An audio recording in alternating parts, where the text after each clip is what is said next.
Hi, I'm Ed Sperling. I'm the editor-in-chief of Semiconductor Engineering. I'm over at Flex Logix with Geoff Tate, who's going to talk today about how to improve the efficiency of inferencing hardware. Jeff, what's the problem with edge inferencing hardware? So the edge tends to be sort of a vague concept at this point, but I think some of the principles are the same, right? You still need to have fairly low power. You need to have high throughput. Yeah, Ed. Most neural network processing that's going on in the last 5 years has been in data centers.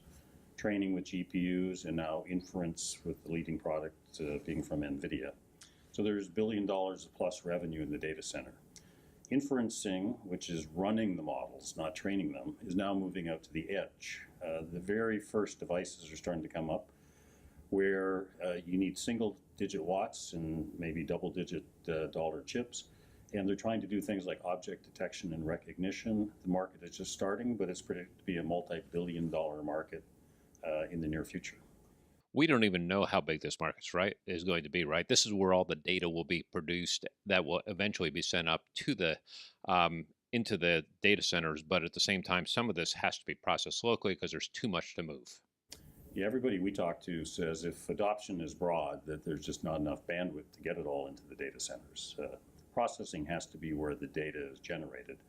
We're talking about 2 megapixel images, 30 frames per second, and the market is huge. If someday every car will have multiple inference engines, one per camera and per LiDAR.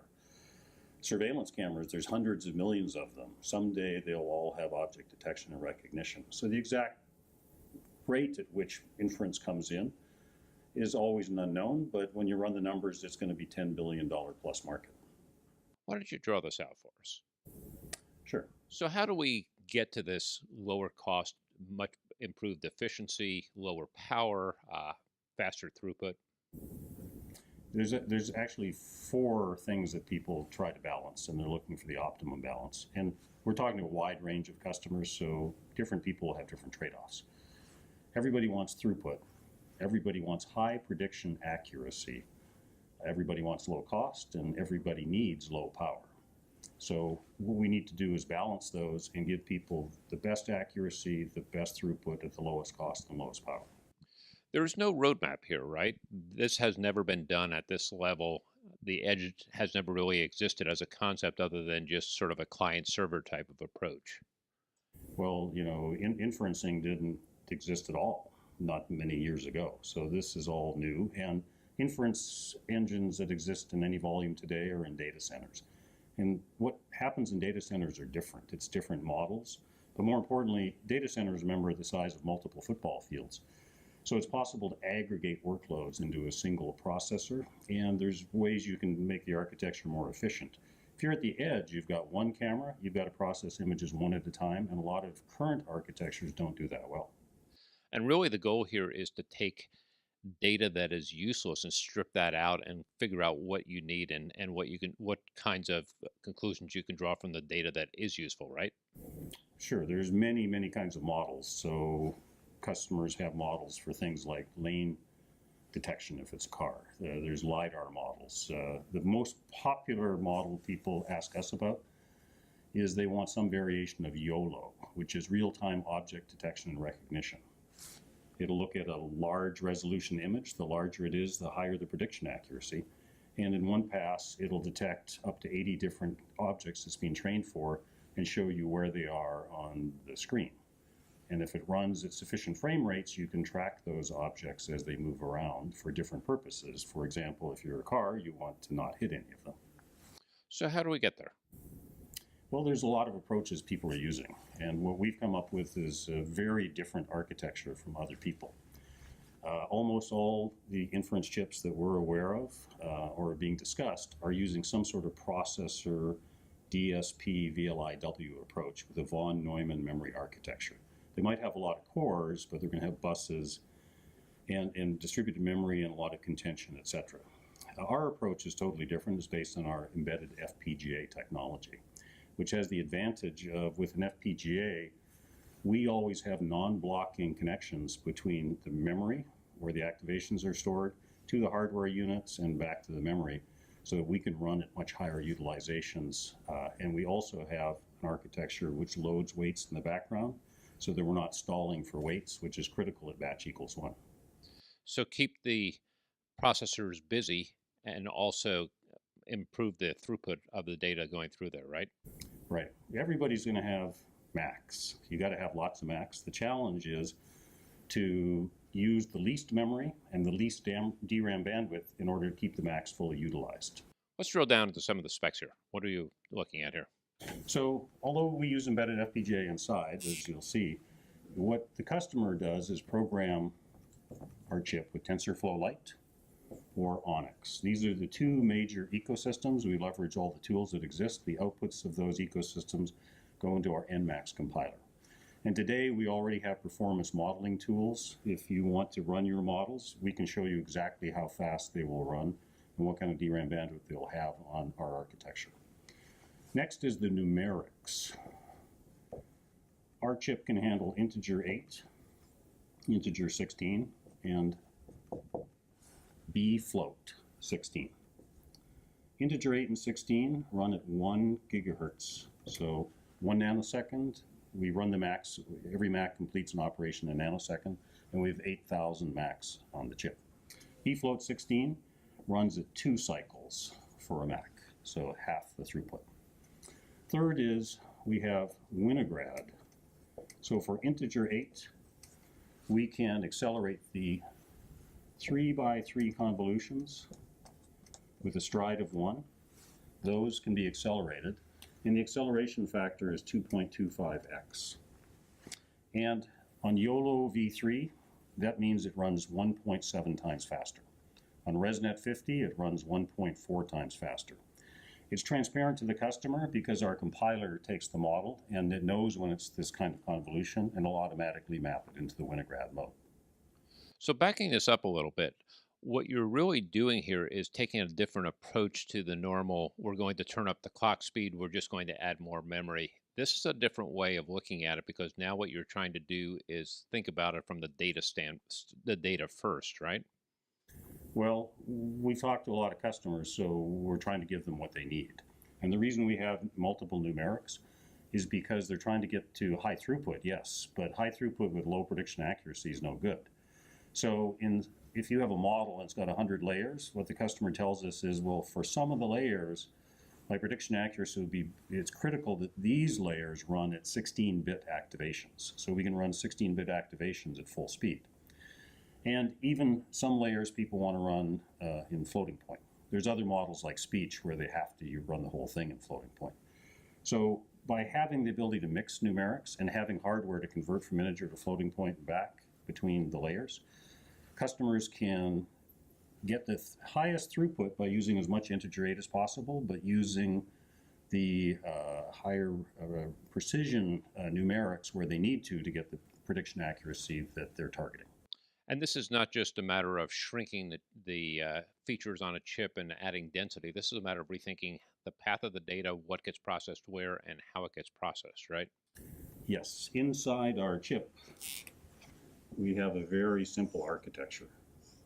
Most of our chip is our NMAX inference IP, which we've described in the past. And in here, we're using our FPGA routing to provide non-blocking data paths. Layer by layer, we wire from the SRAM through the MAC clusters to activation logic and back to the SRAM. So it's like an ASIC data path while we're running a layer. And in something like YOLO v3, there are over 200 billion MACs required for a 2 megapixel image. That means each layer is running for 2 billion MACs on average. So we're running very efficiently, and then we reconfigure the array. And as Chen talked about in an earlier video on semi-engineering last month, we can also group layers so that for some of the largest activations, we can eliminate writing them to memory at all, reducing power and increasing throughput. How many layers can you put into a chip like this? The layers aren't stored in the chip. With a chip of this size, we have 8,000 MACs, 4,000 MACs, and we have 8 megabytes of SRAM. So something like YOLO v3 has 62 million weights, so you can't store it all on chip. If there was a bigger model, it would still work. It's stored in the DRAM. And we have connections here. There's a PHY to a single DRAM, one DRAM. But even the smallest DRAM, 4 gigabits, is 512 megabytes of memory. So it's possible to store multiple models at once and switch back and forth between them. The other connection the chip has is to the host processor, whether it's a Xeon and a server, a microcontroller, an FPGA. We have 4 lanes of PCIe Gen 3 to the host processor. And lastly, we have GPIO. The GPIO is for processors or microcontrollers who might not have PCIe, and as you'll see in a minute, it's for higher throughput configurations. So the goal is to move data through the chip, move it off the chip fast, and also to process it very quickly, right? Yes, the goal, and there's a lot of things happening, is the data consists of the images coming in, the weights, the activations that are done in the middle, and of course the configuration bits that are used to program the array. Our architecture is optimized for large, tough models where there's a large number of weights and a large number of computations. And while the layer is processing, we're bringing in the configuration for the next layer into buffer memory, prefetch memory, and we're bringing the weights for the next layer into prefetch memory. As soon as the layer's done, we dump the new weights and configuration in less than a millionth of a second, and we start running the next layer. So we keep the hardware very highly active, much more active, especially given that it's batch 1, than any other architecture that we've seen. Do you foresee this connected to a battery or hardwired in somewhere? This chip dissipates, a typical power is about 2 watts. So it's possible it could be battery operated. But when you're doing CNN's vision processing, we're not talking about milliwatts. We're talking about single-digit watts. Most of our customers, it's hard. There's a power supply somewhere, or in the case of a car, there's generating power. So you talked about getting data on and off the chip. What happens with the PCIe, for example? Yeah, so this chip will be offered also on PCIe cards. We'll have a PCIe card with 1 X1 and 1 DRAM, half height, half length. That'll have throughput of batch equals 1 mode on ResNet 50, about 1/3 of a Tesla T4. But it'll sell at a much lower price. We can put 2 of the chips on a full height, half length card. Those 2 chips communicate between each other using the GPIO. Half the model runs on the first chip, half the model runs on the second chip. The GPIO carries the intermediate activations between the chips. That doubles the throughput. YOLO V3, with the single chip, can do 12.5 frames per second. With 2 chips, we can do almost double that.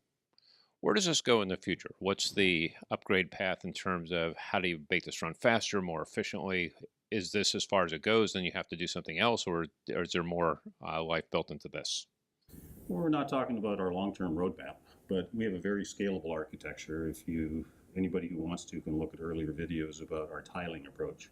So these 4000 Macs are made of a 2x2 array. We could easily do a 4x4 array and just put the PHYs around those, and it'd be very easy to generate larger chips in the future. Also easy for us to port to finer nodes in the future, but we are starting at 16 nanometers because we have working silicon now on 16 nanometers. Half of our NMAX array is carried over from our existing FPGA, so we get to market fast with known proven results. Because this is such a new area in the edge, do you foresee different kinds of chips working together? So will this be part of a system that may include other types of processors as well? Well, yes. This bus here, this is a coprocessor. We do inference. We do inference extremely well. There will be host processors like Xeons and servers.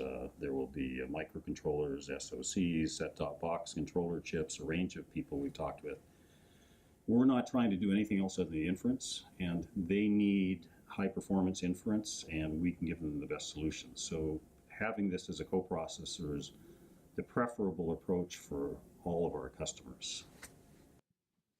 Geoff Tate, thanks for a great insight into what's coming out down the pike here. Great. Thanks, Ed.